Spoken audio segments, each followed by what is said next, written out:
Užasni smijeh, jecanje, plač, kletva, životinjski glasovi i zaglušna vika prodirahu kroz dugi hodnik kojim su prolazile polugole prikaze, s užasnim izražajem lica ili su se po tlu valjale.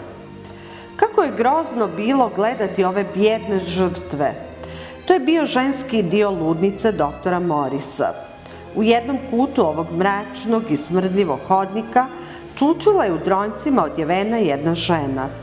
Raščupana kosa pala je na blijedo i upalo, nekada sigurno, lijepo lice. Što li to drži ta nesretnica u svojim mršavim rukama? Što to pritišće na sva gola prsa? Da je li moguće? Dijete, jedva godinu dana staro. Ona ga je majčinskom nježnošću pritiskala na svoja prsa i milo gledala. Ružice, siromašna Ružice, šaptaše jadna žena. Jedina utjeho moja u ovom paklu ljudske bijede. Ti jedina sreća u mojoj nesreći. Godinu dana već čamim u ovoj strašnoj kući u kojoj sam te ljubljeno moje dijete porodila uz užasne boli i veliku tugu.